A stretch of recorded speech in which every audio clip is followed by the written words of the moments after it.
On regarde maintenant l'intersection entre deux plans. Donc, le cas le plus habituel quand on regarde deux plans et leur intersection, c'est d'avoir une droite qui correspond donc à la jointure entre ces deux plans. De manière générale, une intersection entre deux plans peut donner soit rien, si les deux plans sont parallèles, on pense par exemple au sol et au plafond d'une salle, si on les prolongeait, ils sont parallèles, ils ne se couperaient jamais. On pourrait avoir le plan lui-même, si les deux plans sont en fait les mêmes. Et enfin, on pourrait avoir une droite, comme dans notre exemple ici. Donc on va prendre deux équations de plan et on va essayer de déterminer l'intersection de pi1 et de pi2. Donc on cherche les points x, y, z qui vont satisfaire cette équation, qui vont satisfaire aussi cette équation. Donc ça veut dire qu'on doit résoudre ce système-là. Ce système-là, il est un peu particulier, c'est un système 2 fois 3. Deux équations et trois inconnus. Ça veut dire qu'en fait, on va pouvoir avoir de nombreuses solutions.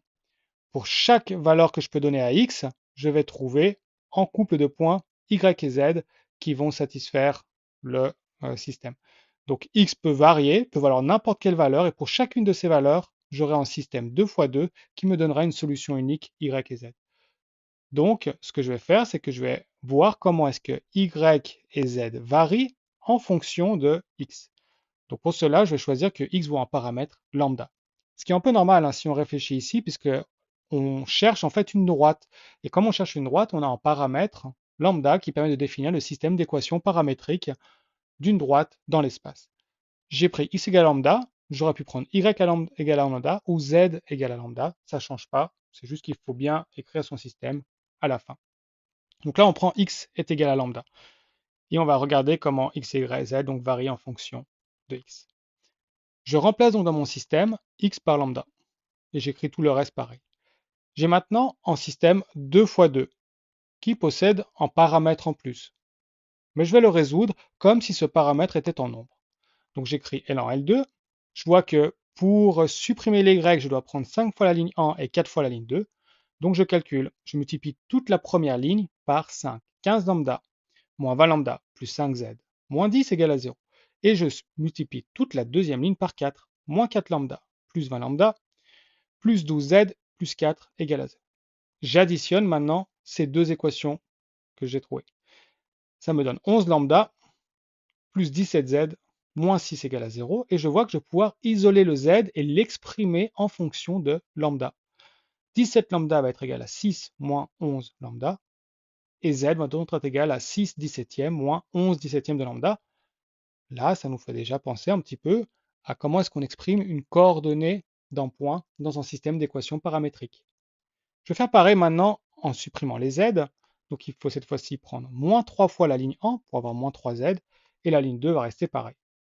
Si je fais moins 3 fois la ligne 1, ça va faire moins 9 lambda, plus 12y, moins 3z, plus 6 égale à 0, et la ligne 2 reste pareil. Je peux additionner ces deux équations, moins 10 lambda, plus 17y, plus 7 égale à 0. Je n'ai plus que des y et des lambda. Je vais isoler le y. 17y est égal à 10 lambda moins 7. J'en déduis en divisant par 17 que y est égal à 10 sur 17 de lambda, moins 7 sur 17. J'ai donc obtenu l'intersection, qui est une droite, et la droite D, qui va être définie par x est égal à lambda, parce que c'est ce qu'on a fixé ici. On a y qui est égal à 10 17e de lambda, moins 7 17e, et on a z qui est égal à 6 17e, moins 11 17e de lambda, avec lambda qui fait partie de R. Voilà donc notre droite d'intersection. On va faire un petit entraînement. On va déterminer l'intersection des plans pi1 et pi2. Vous pouvez essayer de le faire et ensuite on va corriger. Petite indication, moi je vais utiliser que z est égal à lambda. Autrement, c'est vrai qu'on peut trouver des solutions très différentes et c'est pas toujours facile de voir si on a la même solution. Donc je mets mes deux équations dans un même système et je choisis une des variables qui sera égale à lambda. Je peux choisir que x vaut lambda, y vaut lambda ou z lambda. Mais là, je vois que ça va être facile de supprimer les x et je vois que ça va être facile de supprimer les y. Donc c'est pour ça que je choisis que z sera égal à lambda cette fois-ci. Donc je réécris tout en remplaçant z par lambda. J'ai maintenant un système à deux équations et deux inconnues et un paramètre. Je prends L1 et L2, je vais commencer par supprimer les x. Donc il suffit de les réécrire pareil. et les additionner, parce que j'ai déjà x et moins x. Et quand je les additionne, ça va donner 0x, y, plus 3 lambda, et plus 3 égale à 0. Et j'en déduis que y est égal à moins 3 lambda, moins 3, moins 3, moins 3 lambda. Je vais faire pareil maintenant en supprimant les y, donc je vois qu'il faudra multiplier par 2 ici, donc je vais faire 2 fois la ligne en, et je vais garder la ligne 2 intacte. C'est ce qui donne 2x moins 2y plus 4 lambda moins 4 égale à 0.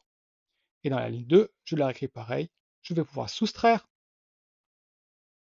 J'obtiens x plus 5 lambda plus 1 égale à 0. Quand j'isole le x, j'obtiens que x égale à moins 5 lambda moins 1. Je vais pouvoir montrer maintenant, déterminer l'intersection entre pi 1 et pi 2 qui va être une droite. J'ai pu exprimer z, x et y toujours en fonction du paramètre lambda.